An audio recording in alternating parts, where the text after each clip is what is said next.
Dios quiere que usted tenga en el día de hoy una fe de quilates. Más de 4 décadas dedicadas a la evangelización del mundo. Yo le estoy diciendo estas palabras para que usted fundamente su fe en realidades, en estas realidades eternas. Su contribución a la literatura cristiana hace evidente su compromiso con el Señor de hacer discípulos y formar ministros. La oferta del Señor a nuestras vidas es que nuestra fe crezca, que nuestra fe sea fortalecida. Escuchemos al doctor Díaz Pavón en Para que el mundo crea. Reciba la paz del Señor con mi saludo. Qué alegría poder saludarle nuevamente en otro programa de estos, Para que el mundo crea. La bendición de recibir su llamada y sus cartas nos anima mucho. Así que les exhorto a que continúen comunicándose con nosotros. Bienvenidos a este programa. Quiero orar porque la bendición del Señor le alcance de manera específica. Yo creo que el tema que estamos tratando en el día de hoy les va a bendecir, les va a edificar. Soy el pastor Díaz Pavón y me siento feliz de compartir con ustedes en esta hora. Vamos a comenzar hoy una serie que va a durar 2 programas. Son 2 partes de un sermón que prediqué recientemente y se llama Logrando lo imposible. Me parece que es tema que nos atañe a todos. ¿Quién no se ha enfrentado alguna vez a una de esas situaciones o circunstancias que llamamos imposible? No somos los únicos. A través de la historia, los hombres de Dios, y me parece que todos los seres humanos, en algún momento han tenido que enfrentar algo de eso. Los cristianos lo tienen que vivir continuamente, especialmente, obviamente, aquel que pone los ojos en el Señor y le pregunta a Dios, Dios, ¿qué tú quieres hacer conmigo? Porque aquella persona que decide recibir la vida como viene, esa persona tal vez no piensa mucho en lo imposible, pero aquellas personas que anhelan superarse, anhelan crecer, anhelan alcanzar el plan y el propósito de Dios para su vida, tiene que lidiar con imposibles. A veces miramos a nuestros hijos y decimos, es imposible. O el matrimonio y decimos, es imposible. Miramos el negocio, el trabajo, el ambiente en la oficina, en la fábrica. Es imposible. Hay cosas que creemos que no tienen solución. Pero cuando estamos en Cristo Jesús, sabemos que lo imposible se hace posible. El mensaje de hoy le va a bendecir. Si usted tiene una petición, una de esas imposibles, llame. Nuestro número es el 305-228-9697. Lo repito, 305-228-9697. Vamos al púlpito, escuchemos esta palabra y regreso para orar. Lo imposible a veces resulta posible y usted no sabe cómo, pero cuando frente a nosotros tenemos una escena que es totalmente imposible, ponga manos a la obra. Amén. Ponga manos a la obra. Actívese, funcione, inténtelo, que puede suceder algo que le va a sorprender. Lo que no se puede hacer es sentarse. Lo que no se puede hacer es deprimirse. Lo que uno no puede hacer es darle la espalda. Evangelio según Mateo, capítulo 28 y versículo 19. Por tanto, y voy a leer solo la primera parte del versículo, id y haced discípulos a todas las naciones. El auditorio que estaba recibiendo estas palabras del Señor era pequeño, no era muy abundante. Allí estaban los apóstoles, 12 apóstoles, 12 discípulos del Señor que están recibiendo la gran encomienda. Lo llaman la gran comisión. También se le pudo haber llamado el gran imposible, porque era imposible. Comisión imposible, sin posibilidades. Seguramente la primera reacción de los discípulos debe haber sido asombro, porque es asombroso que el Señor nos esté mandando a evangelizar, dice aquí, a todas las naciones. No era a algunas naciones, el mandato era ¿a qué? A todas las naciones. Era como para mirarse los unos a los otros y preguntar, ¿nosotros? ¿Nosotros 12? Alguno diría, bueno, tenemos el otro equipo. El Señor tenía un segundo equipo, aparte de los 12, que se llamaban los 70. Estos eran los de la avanzada. Eran 70 hermanos que llegaban a las ciudades antes que Jesús. Llegaban allá a orar por la gente, a predicar, a evangelizar, a orar por los enfermos, a reprender los demonios. Esos 70 además anunciaban que Jesucristo venía en camino y decían cuándo el Señor iba a llegar a la ciudad. Así es que el ambiente estaba creado, era una atmósfera tremenda cuando el Señor ya entraba a ese lugar. 70. Pero el problema es que durante el ministerio de Jesús, 3 años y meses, apenas habían alcanzado parte de Israel, parte de un país pequeñito, un país que hace un rato mi nieto Matthew me dijo, abuelo, ¿a dónde vas este año? Y le dije, este año voy a Brasil, el año que viene. Él dijo, aquí está Brasil, porque tenía un mapa del mundo en las manos. Aquí está Brasil. Le dije, voy a Venezuela. Aquí está Venezuela. Voy a España. Acá está España. Voy a Israel este año. Y él no encontraba Israel. Y estuvo buscando, y yo le dije el área del mundo donde estaba, pero no podía encontrar Israel, porque es un país pequeñito. Ese país pequeñito Jesucristo no lo evangelizó en la totalidad, ni siquiera con la ayuda de los 12, ni siquiera con la ayuda de los 70 en 3 años y tanto de trabajo ministerial y de trabajo evangelístico. Y ahora a este pequeño grupo, a veces con actitudes pusilánimes, cobardes, dejados, que andaban con ciertas peleas entre ellos, habían chismes y comentarios impropios entre los discípulos. Es decir, no eran perfectos. ¿Alguien se sorprendió? Nadie se sorprendió. No eran perfectos. ¿A nosotros nos estás dando esa encomienda? ¿A nosotros nos estás encargando la evangelización del mundo? Señor, ¿no tendrás tú mejores opciones? ¿No habrá gente mejor preparada que nosotros? Habían varios problemas reales. La tarea era mundial, al mundo entero. Había escasez de obreros. Con los que tenemos no es suficiente. Eso suponía un problema logístico. ¿Cómo hacemos para cubrir todo el mundo? Y ellos no tenían todavía conciencia de que existían las Américas. Sin ese nombre todavía, pero ni sabían que eso existía. Así es que el mundo conocido, aquellos continentes, enormes continentes, tenía que ser motivo de asombro.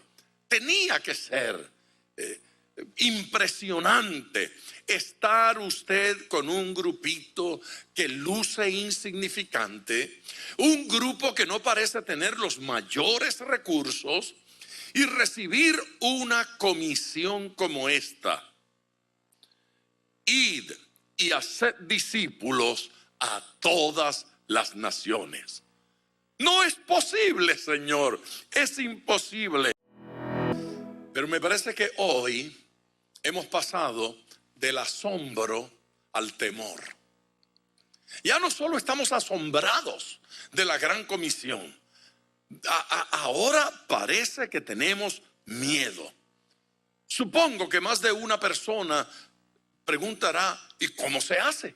¿Y qué recursos tenemos? ¿Y con qué contamos para realizar una tarea de esta naturaleza? O simplemente más de uno dirá, es que a mí no me gusta hablar de religión con la gente. Hay dos cosas que yo no le hago a un amigo: hablarle de política o hablarle de religión, porque son cosas que se parecen mucho. Yo espero que usted ya no vuelva a decir amén cuando yo haya terminado de predicar. Dos cosas que yo no hago: a mis amigos no les hablo de política, no les hablo de religión. Jesucristo no los mandó a hablar de religión. Jesucristo no los mandó a hablar de política. Jesucristo los mandó a hablar de eternidad, de su salvación, de nueva vida en Cristo. Esa es la gran comisión, la enorme comisión que le fue dada a aquel grupito y que nos es dada a nosotros también. Vayamos al libro de los Hechos, por favor. En el capítulo 15 y versículo 14. Allí se reflejan dos cosas. De un lado, un remanente fiel. Es decir, una gente que dijo, es imposible, pero vamos adelante.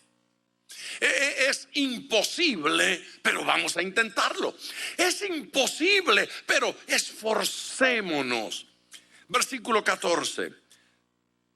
Está hablando aquí Jacobo, uno de los hermanos de Jesús, el que escribió la carta de Santiago en el Nuevo Testamento, uno de los que creyeron después de la resurrección. Señor, présteme atención, fíjese bien. Sí, con usted estoy hablando, o sea, con todo usted. Aquí, fíjese conmigo. Este Santiago es el que no creyó a pesar de los sermones de Jesús. Este Santiago es el que no creyó a pesar de los milagros de Jesús. Este Santiago es el que no creyó a pesar de las revelaciones que había tenido su madre. ¿Por qué es tan importante para mí este señor Santiago, este Jacobo? ¿Por qué es tan importante? Bueno, porque para mí es significativo decirle a usted en el día de hoy y decirlo constantemente: Jesús personalmente no pudo convencer a Santiago. Santiago se crió diciéndole a Jesús cositas como, por ejemplo, tú no querías predicar en Jerusalén, ahora echa para allá. Cuando lo estaban buscando, dale, mete mano. Si tú quieres ser conocido, ve a la gran fiesta y allí exponte y haz tus milagros allí. Santiago no creía en Jesús. Tal vez creía que era un buen hermano, pero no creía que Jesucristo era Dios.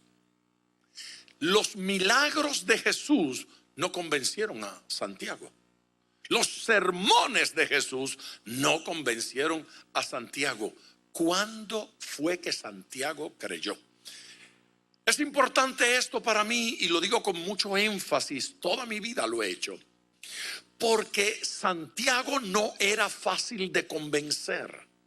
Santiago no iba a decir gloria a Dios porque era su hermanito. Santiago no iba a decir está muy bien porque fue mamá quien tuvo la revelación. Santiago fue de los que dijo no, mira mamá, a ti te habló el ángel, pero el ángel conmigo no ha hablado, así que yo lo siento. Nada de esto, ni ángeles, nada, ni milagros convencieron a Santiago. ¿Qué cosa convenció a Santiago? La resurrección de Jesucristo.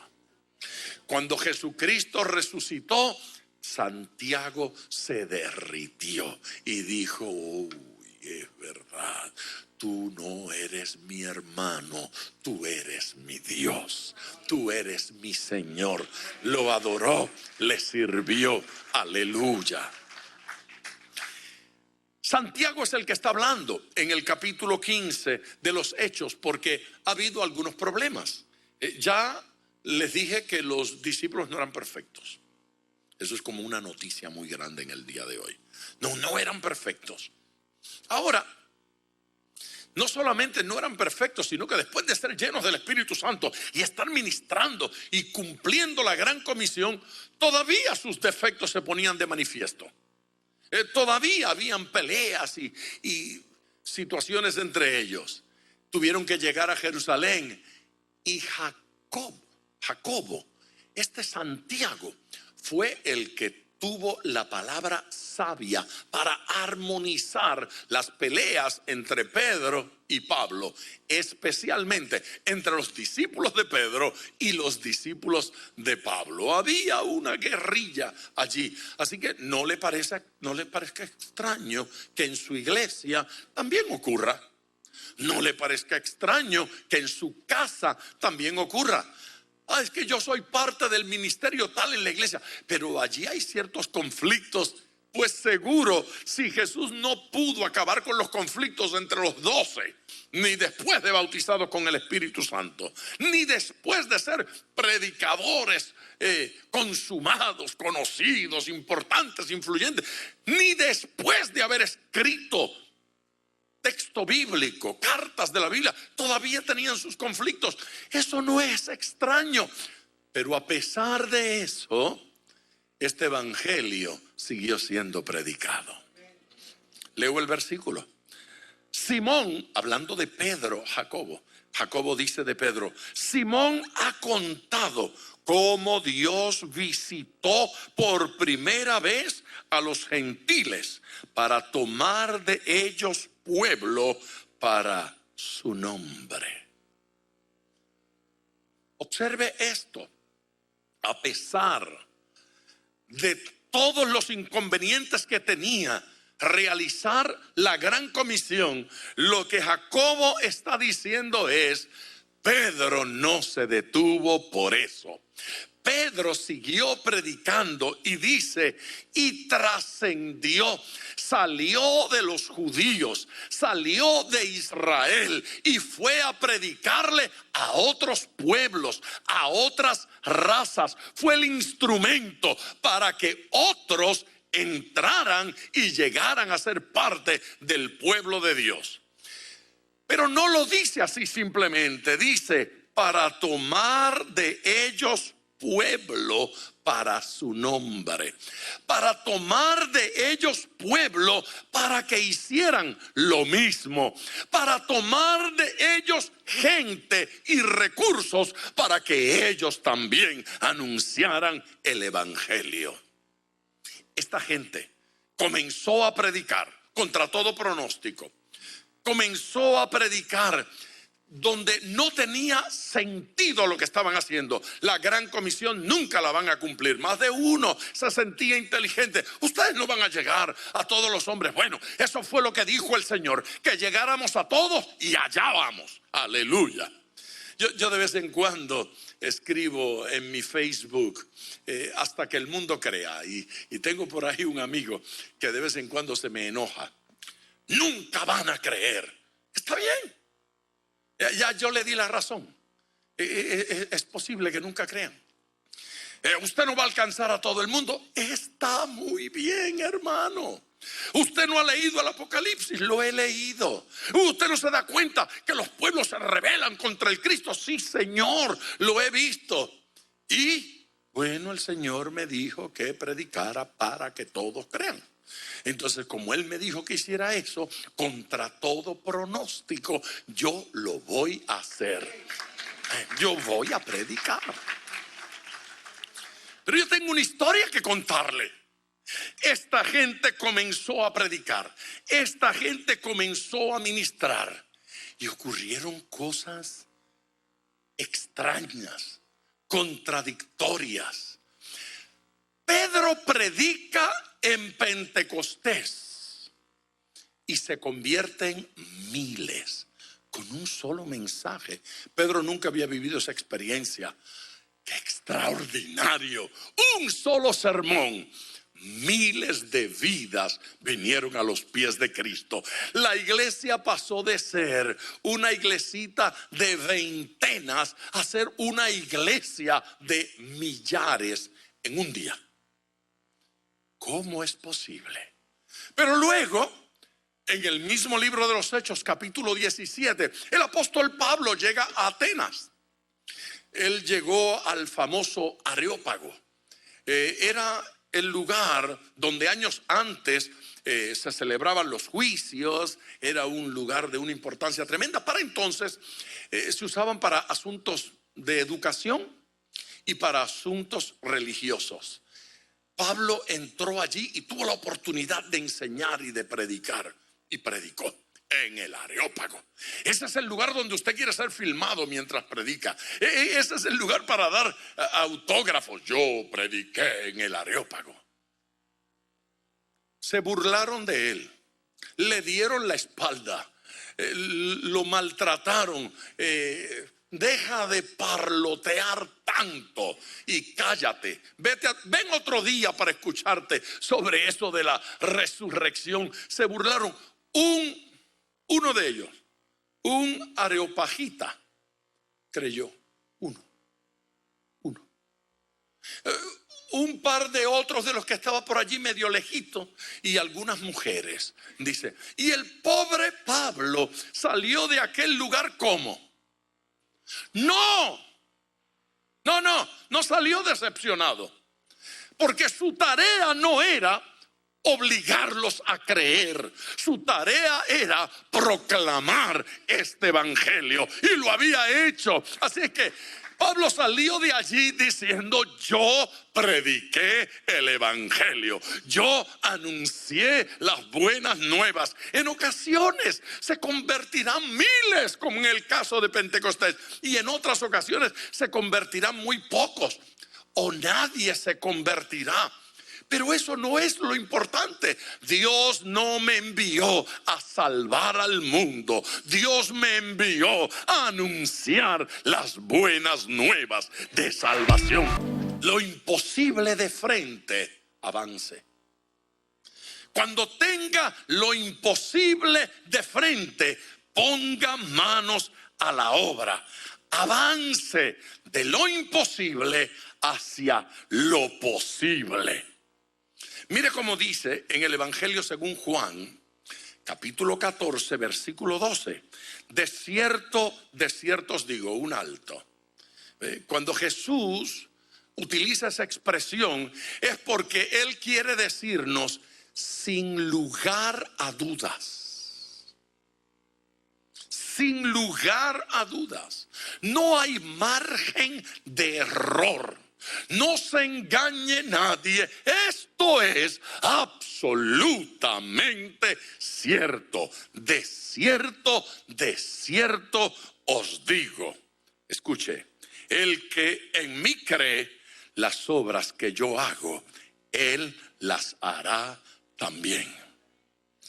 Y aún mayores hará, porque yo voy al Padre. Si lo de la gran comisión fue asombroso, esto sacó la bola del parque.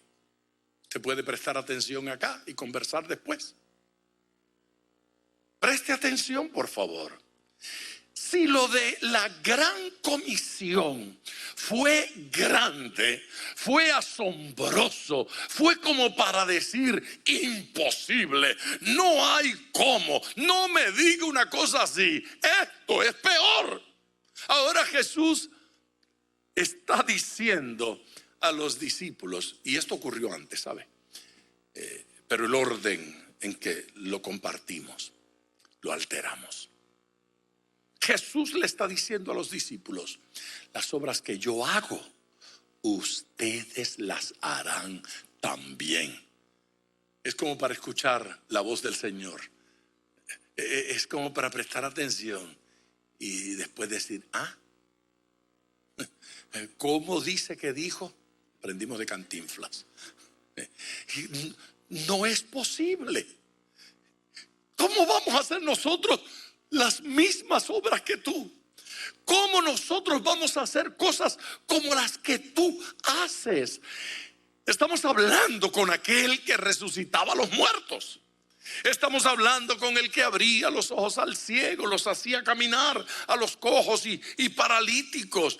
al que sanaba la gente de tantas enfermedades, echaba fuera demonios. Estamos hablando con el que caminó sobre las aguas.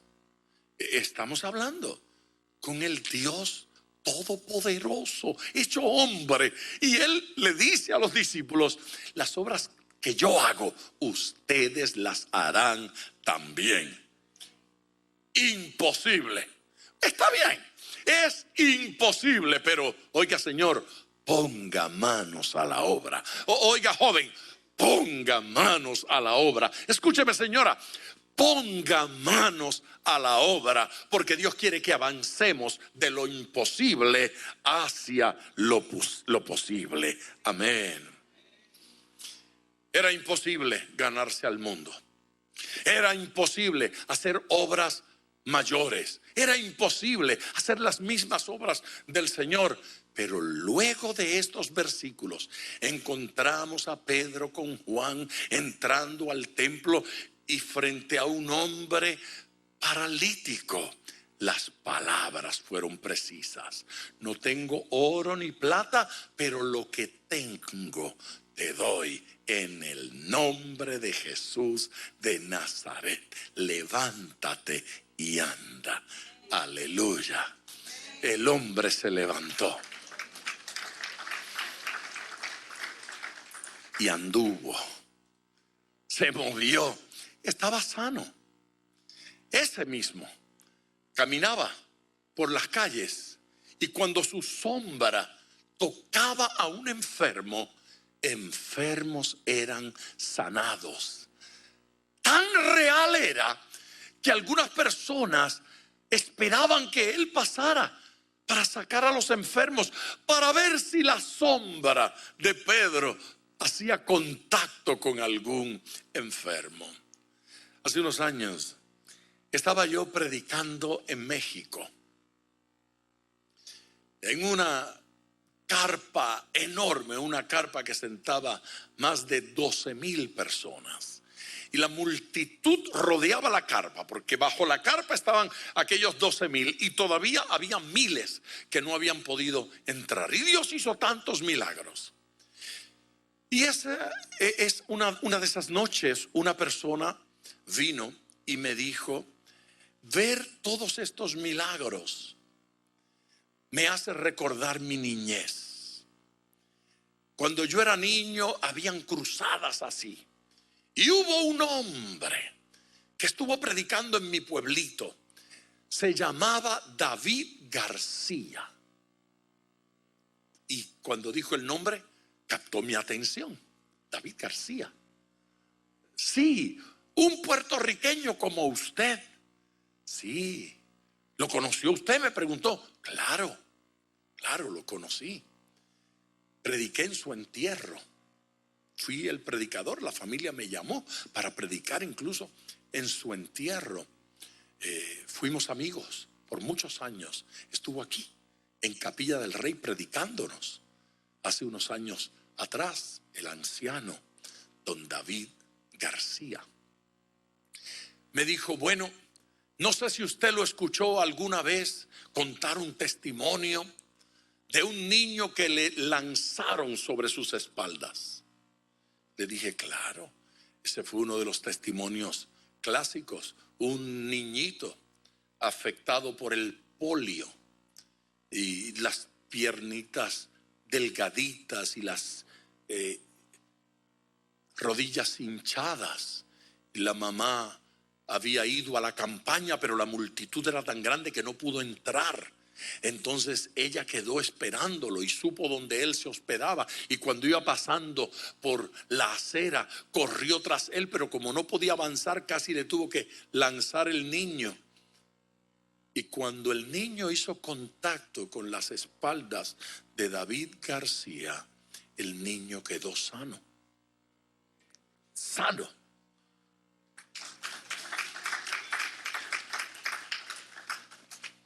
Entonces, usted conoce la historia. Sí, yo conozco la historia, ¿cómo no?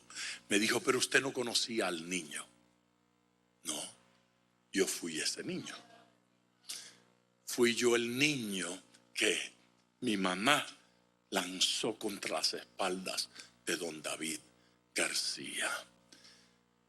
Las obras que yo hago, las haréis también. Gloria a Dios. Y Pedro lo vio. Y David García lo vio. Vio a Dios haciendo aquellas obras. Pero entonces Jesús todavía volvió a batear y dijo: y aún mayores haréis. Y uno dice: no es posible. Ahora sí, Señor, ahora sí exageraste demasiado. ¿Cómo que mayores haréis? Ustedes van a hacer cosas que yo no he hecho. Escúcheme bien, iglesia. Antes de que aquella primera generación, antes de que aquella generación que estaba escuchando a Jesús diciendo: id y haced discípulos a todas las naciones y de predicar el evangelio a toda criatura, antes de que aquellos que escucharon lo imposible murieran, ya habían iglesias en todo el imperio romano. Lo imposible comenzaba a suceder. Jesús no había predicado en otros países, ellos sí. Jesucristo no había fundado iglesias, ellos sí. Jesucristo quedó con 12 apóstoles, ellos ya tenían cientos de apóstoles. A Pablo le nacieron más hijos, y a Pedro y a Juan y a los otros apóstoles, otros que comenzaron a ir a donde ellos, los apóstoles, tampoco habían llegado. Se multiplicaron los evangelistas, y cosas que Jesucristo no había visto, estos comenzaron a ver. Aleluya. De Jesucristo solo lo recordamos una vez escribiendo, y eso en tierra. Pero el apóstol Pedro, el apóstol Juan, el apóstol Pablo escribieron cartas que Jesús nunca escribió. Cartas que se multiplicaron, y cuando parecía que ya los copistas no eran suficientes y escribirlas a mano era tan difícil, al Señor se le ocurrió darnos una cosa que se llamó imprenta.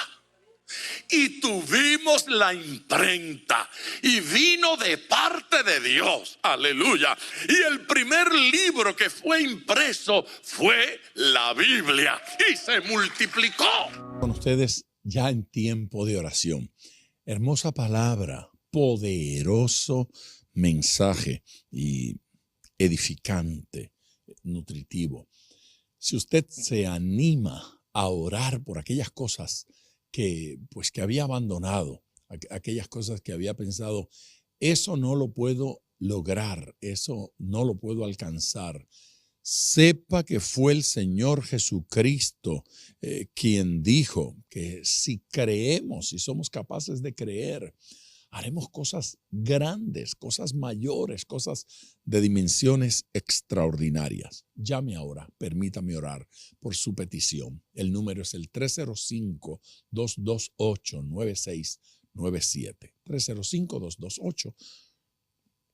305-228-9697. Padre eterno, oro con este pueblo, Señor, que nos comparte en el día de hoy a través de correos electrónicos, a través de las redes sociales y a través del teléfono, sus peticiones. Gracias por la respuesta hermosa que tenemos a cada programa y a cada mensaje, a cada enseñanza. Yo te pido, Señor, que obres milagros en el día de hoy, el milagro de la transformación, el milagro del cambio, el milagro de ver e interpretar las circunstancias de forma diferente. Yo te pido, Señor, que dado que has hablado a los corazones y a las conciencias en el día de hoy, que provoques el milagro de que las conciencias despierten a una relación contigo profunda, a una relación contigo íntima, a una relación personal contigo. Muestra tu gloria y tu misericordia en el día de hoy. En el nombre de Jesús, nuestro Señor. Amén.